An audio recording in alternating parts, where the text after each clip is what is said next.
What's up, Wargamers? Welcome back to World of Wargaming. I'm Isaiah. Today I invite you again to grab a comfy chair, a tasty snack, and a delicious beverage. Let me talk at you for a minute. And the thing that I would like to talk at you for a minute about today is Blood Red Skies from Warlord Games. This is a World War II fighter jet / bomber airplane game, and it's a lot of fun. The rule book itself has nothing spectacular about it. It's fairly well laid out. I do very much enjoy this size format rule book. I'm not a huge fan of the just kind of stapled book. I would at least like a little bit of a spine there.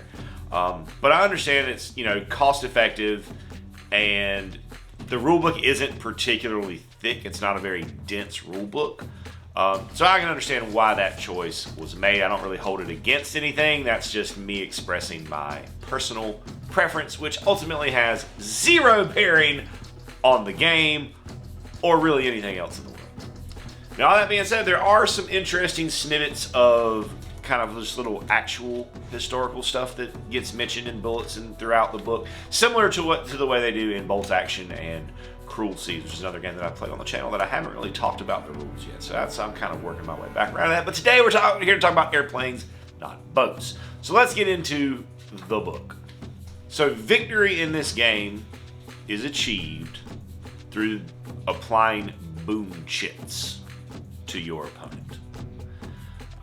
Boom chits are applied whenever you shoot a plane and hit it, or whenever a plane goes down. And once a player has a number of boom chits equal to the number of planes, their squadron, whatever, flies off into the sky, retreats. They have been suppressed by superior firepower and are going to flee to hopefully fly again another day.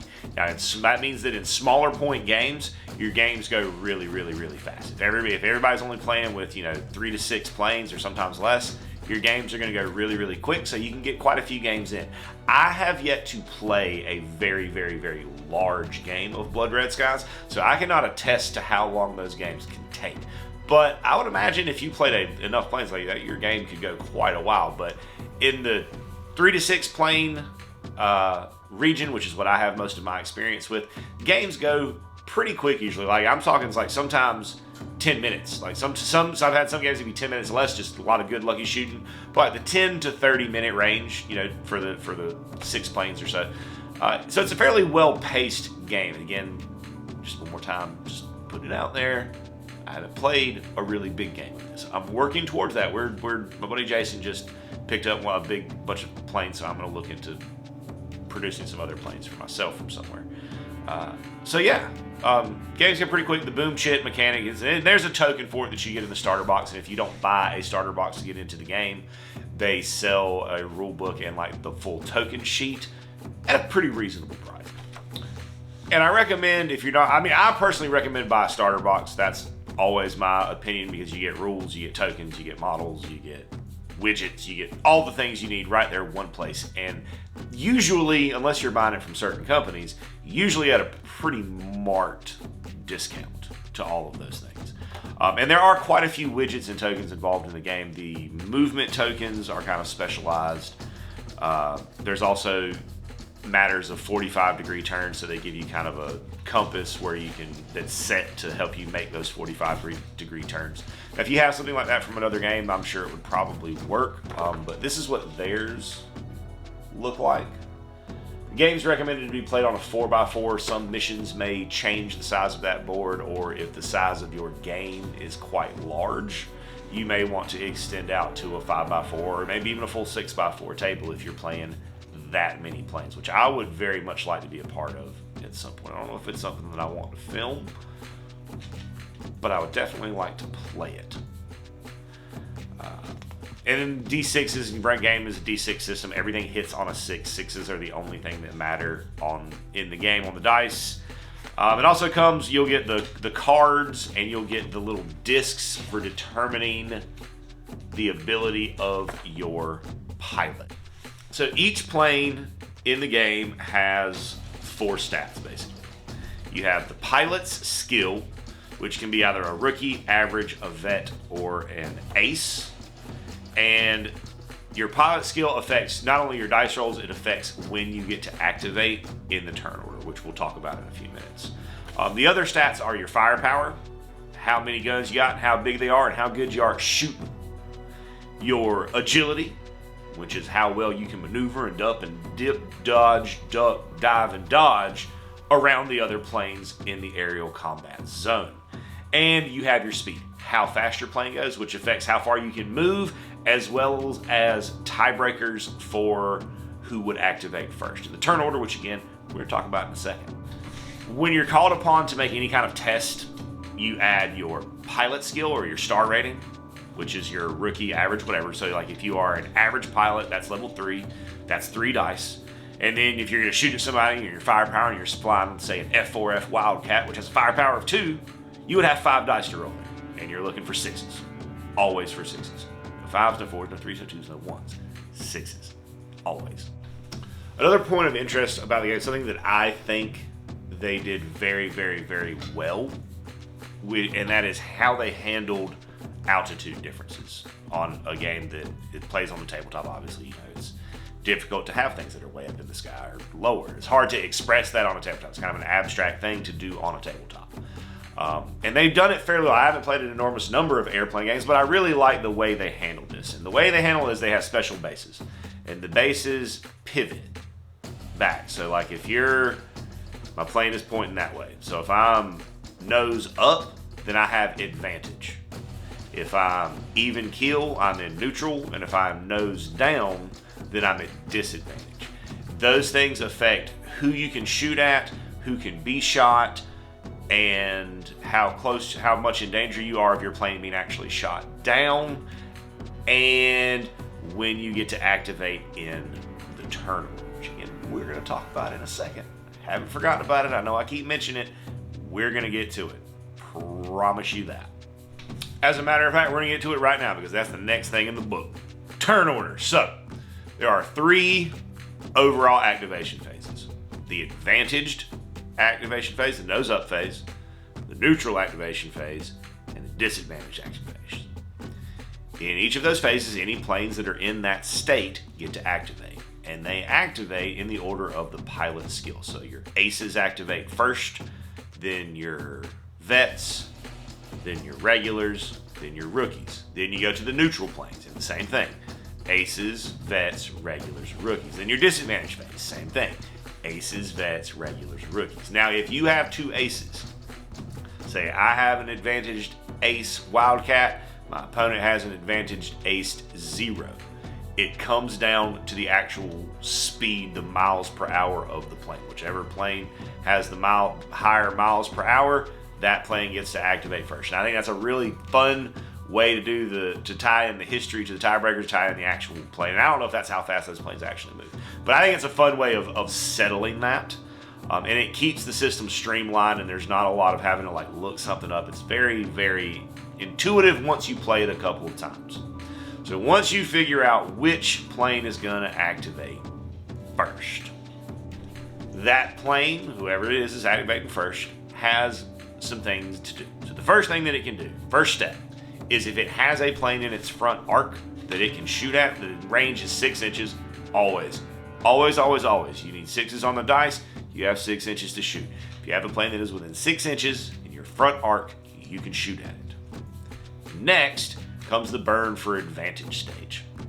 So you can drop down an advantage level to make a maneuver, which is you can make a 180 degree turn at any point in your movement instead of your normal 45 degree turn that you would have. You can dive, which is you burn advantage to add an extra 6 inches to your movement. Or you can, that's it. Burn, you can maneuver, or you can dive. Next, you go to your move step, which is you move whatever your movement is. You have to move at least half your movement. So you don't have to move the whole thing, but you have to move at least half of your movement. Then we come, and then you get a 45 degree turn at the end of it. And then it comes to the pilot actions, which are you can shoot again. You can shoot, so you potentially shoot twice if you have 2 targets in a turn. You can outmaneuver. So when you outmaneuver a model, if there is another plane within 9 inches of you, if your pilot is more skilled than theirs, you can immediately make them lose an advantage level.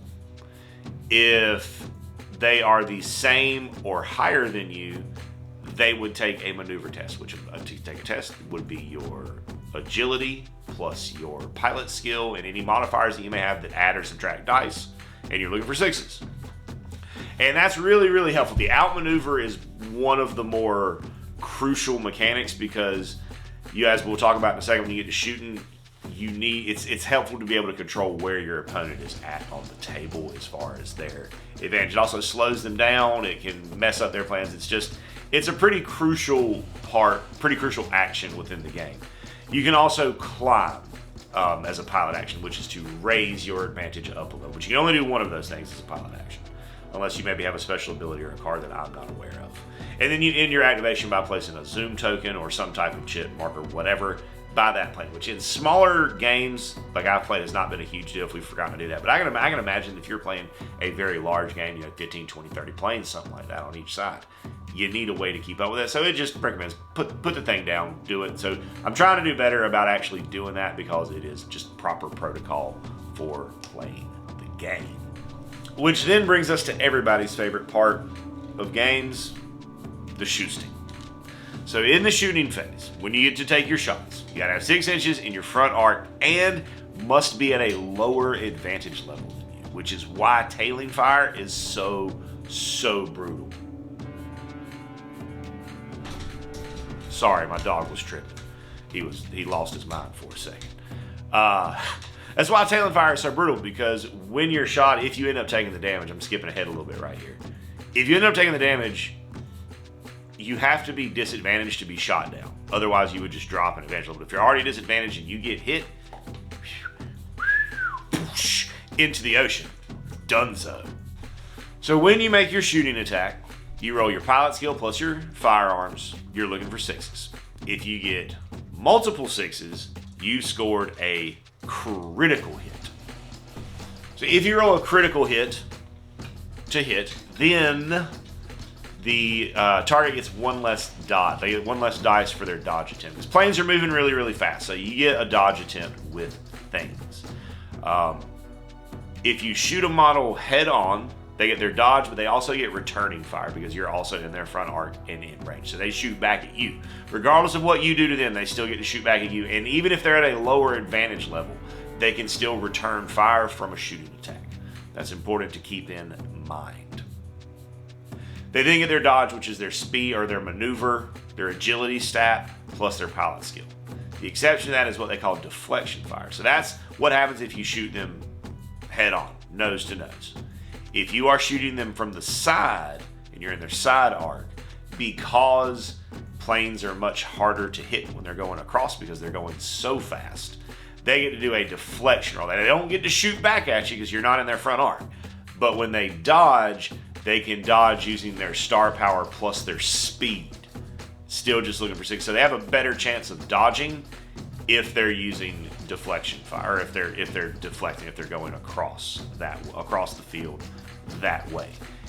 If you hit, regardless of whether or not they take the damage, they receive a boom chit. Now, if you hit and they take the damage, they get 2 boom chits. Sorry, correction. Not if you do damage. When a plane is shot down. So 1 boom chit when you hit, regardless of whether or not it's dodged. 1 boom chit when a plane goes down, which again is why tailing fire and outmaneuvering is so good, because it allows you to try to put their planes at a point of disadvantage where they can be shot down instead of just dropped from advantage to neutral or whatever. It's a big part of the game, and I really, really, really enjoy it a lot because it's an element of tactics that doesn't involve just go forward and shoot. It involves a lot of how you position yourself, as well as how you can force position onto your opponent, and it's just a lot of fun. And then in this book, it gives us the order of battle for the Battle of Midway, which is a cool one. Like I said, one of those kind of historical nuggets that's tucked in there. So if you wanted to accurately or somewhat accurately try to recreate those air battles, it tells you what planes you would need. But it's a lot of planes, and we'll talk about price point here at the end like we normally do, but it would be a lot of planes. It'd be a lot of planes. And then we come into the expanded rules, which are extra things, which is where you get into the action deck. So the action deck is a resource that you have. Your maximum hand size is 3, and you draw back up to your hand size at the end of your turn. Each plane in your deck adds a trait card, and on the plane's actual card, it'll tell you what traits you can choose from or that it has the option of adding into the deck. And then depending on how big your game is, you can add in theater cards and doctrine cards, which are super special things that you can do. Some of them are like radar. Some of them happen before the game, like during your deployment or before deployment. Some of them you just play from your hands. When you play them, they'll have a play, which tells you when you can do it. And then it'll have a do, which will say what it does. And then some of them will have a recovery symbol at the bottom, which is the way that after you do it at the end of your activation, you can potentially put that card back in your hand. And some of them will be like a gunnery test. So if you roll your star power plus your firepower and you get a 6, you get to put that card back in your hand. If you don't pass the test, otherwise it is discarded. When you cycle through your library, you shuffle back up the discard pile and keep going. So you're always going to have access to those cards if you're playing with the action decks. And you do not have to play with them. We've played the game without them. We've played the games with them. I think they're probably a lot more fun if you're playing larger games. It's smaller games. They're fun. They are, we still play with them now, but we've done it both ways and it's fun both ways. And in those larger games, the maximum hand size does increase to 4 instead of 3. Other special rules include things for aces, like ace skill cards, which I have not really used yet because I don't have any of them. There were none of those in the starter box, so I haven't really fiddled with those a lot. But if you have ace pilots and then they get, special abilities, and I think that's more for like if you're using like actual named pilots type things, because there are planes that are actual named pilots, and I have some of those where it tells me in the kit, this is such and such. Which is, again, a very, very cool little kind of historical nugget tossed in. And we get into the negative traits, things like your plane being vulnerable or slow or having shoddy armor or bad guns or whatever. We touch on there are some things that will have turrets, and which gives them a 360-degree arc of firepower, which is pretty cool. Pretty cool. I haven't played with or against a plane with a turret yet, but it seems pretty legit. After that, we go into the scenarios, which in this core book, the Midway book, there are 5 of them. There's another starter, which is the Battle of Britain. I don't know if it has the exact same scenarios, because these scenarios lean more towards the battle in the Pacific. So the scenarios here, things hide and seek, which dogfight would be something that you would see in the Battle of Britain. But other than you have like escort duty, torpedo run, and carrier strike. I don't think there were too many carriers or torpedoes in the Battle of Britain, but I could be wrong. Art major, not a history major. History enthusiast, but no proper training there. It says minimum, which I mentioned earlier, 4x4. It doesn't mention you can play a minimum size of 36x24, but the 4x4 really is, in my opinion, the best. Terrain-wise, there are clouds, and the way clouds work is the scenario will tell you how many of them to place and to take turns placing them. Clouds block line of sight. When you fly into a cloud, no matter what advantage you were at, you go to neutral, and then you coast through the plane the cloud in neutral. Then we come to selecting forces. So at the beginning of the game, you can select points, and you can pay points for your ace, for your pilot skill abilities. I like doing it the randomized way, where you pick your planes and then you roll a d6 to see on a table to see what their pilot skill is. I just enjoy doing it that way. I think it's more entertaining. But if you're going to a tournament or something, obviously you're going to want to know exactly what you're going in with. I'm probably never going to go to a tournament or organized event for this. I'm just going to play it around with my buddies that are interested in giving it a go. But you can purchase for points at whatever level you want. Then it gives you some doctrine cards for what the Americans can choose, what the Japanese can choose, and depending on what time, whether you're playing early war or late war. Then we have the theater cards. The same thing, tells you who can take what. I've also normally when I do these, I will just separate what each side can have and then just randomly draw the number that I can have. it just feels good that way. When you deploy, you can deploy by element, so you can split your planes into groups of a minimum of 2 and up to no maximum size, no max size for elements. So you could have a group of 3 planes and a group of 10 planes. You can play in a game that big. But you deploy by the elements. The elements have to be, within a certain distance of each other. Now, once you are on the table, they don't have to stay grouped up. It's just when you deploy them, they have to stay grouped up. Another option you have when you deploy is high cover, which is equivalent to like a reserve. You can hold them back with a marker on the table edge to note where they're going to come in at. And then they can't be shot at or outmaneuvered until they're actually on the table. And then we go into setting up for the actual scenarios. It gives you can play whatever you want with a scenario, or it gives you like an actual scenario of use these planes with these cards and this stuff, and this represents this portion of the battle, and then it goes through the rest: dogfight, escort duty, series. I like the way the scenarios are laid out. I like the way they give you the scenario flat, and they give you a way to set up the game. Because when you're first playing, it's nice to just be told, like, use these things, and this is what other things you have to use. Use these cards, use these planes at these pilot levels. It's a great way to learn the game. Then as you learn the game more, you can branch out more into kind of doing it the other ways, as far as like building the list the way you want or randomizing those other roles. And then it gives you, I think there's 2 more. Then it gives you some extra bonus forces that you can get for some of the other scenarios that represent a more historical representation of those battles, other than just whatever you have or whatever you choose to bring. But again, that's a fair amount of planes to build up to. Then on the back, we have a timeline for the actual Battle of Midway. Let me hide my face so it'll focus on the book. And then in the starter box, it also comes with 2 really, really, really nice quick reference sheets, which is even better than having a good quick reference in the book, is to have just a dedicated quick reference sheet, which Warlord is generally very, very good about. I know the bolt action quick reference is very good. I don't play Black Powder, but I have a Black Powder starter that I bought for Tournament 28, and it came with a quick reference that was pretty solid. They do that very, very well. And the one for this game is, one like square piece of paper, and it's very simple. There's not a whole lot on it. It's very straightforward. It's very easy to read, follow, and just play the game off of that quick reference without ever really looking at the book other than setting up your scenario. And I like that.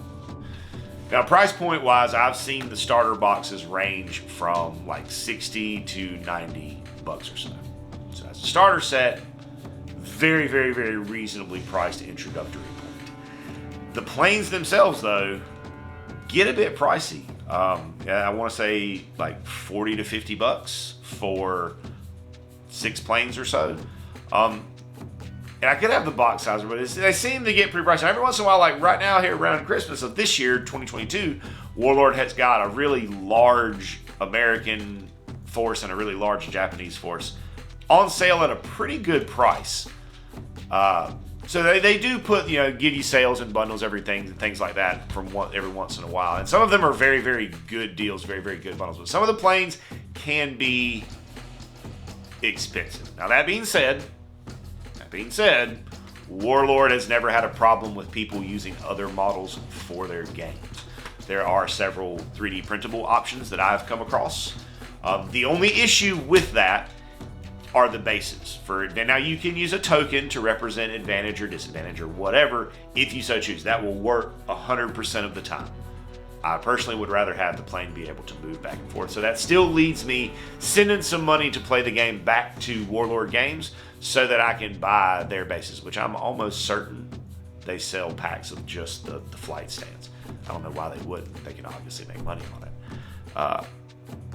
Also, some of the planes, I believe, are metal, which can be kind of, sometimes you need to put a counterweight or something on the bottom of it so you don't knock it over when you do your pivot. But so as an introductory, as a starter set, I think great deal. As buying individual boxes of planes, it gets a bit pricey, which everything has these days. That's not a reason to not play the game, because again, Warlord doesn't really care where you get your models from. You got to buy your rules from them. They're, have a good time. And I enjoy it. I think it's a great game. I don't know that it's the best game for an introductory game for a gamer. I think it could be if the person doing the demo has a really, really, really solid understanding, because there are some things that are just a bit tricky. And maybe that's just my brain, the way my brain works. But overall, I enjoy Blood Red Skies. I'm looking forward to playing some more of it on both on and off camera. I'm looking forward to expanding my squadrons to at some point do some larger battles. But you know, like with everybody, the pile of opportunity is massive and ongoing and never ending.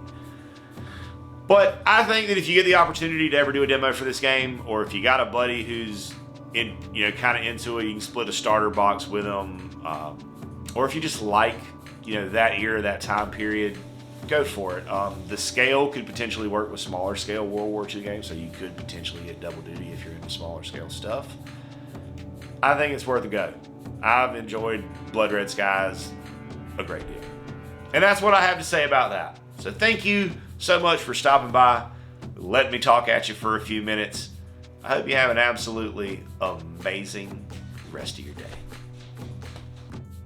And as always, I'd like to say a big, huge, from the bottom of my heart, thank you to our patrons who support us and pledge to us over on Patreon. You guys are the absolute best. If you enjoyed the content you saw here today and that's something that you would like to consider doing to help out the channel, go over there, check out the link in the description, check out the Patreon. There's a lot of cool stuff over there, including access to our Discord server. Talk to me, hang out with me, talk about our work, what we got going on in the hobby, some shout outs, all kinds of cool stuff. Check it out if that's something that you think you would be into. And regardless of whether or not you do that, I want you to know that I am incredibly grateful that you decided to stop by and spend part of your day with me today, rolling dice and pushing toy soldiers around. I hope you have an amazing rest of your day, and as always, may the dice be ever in your favor.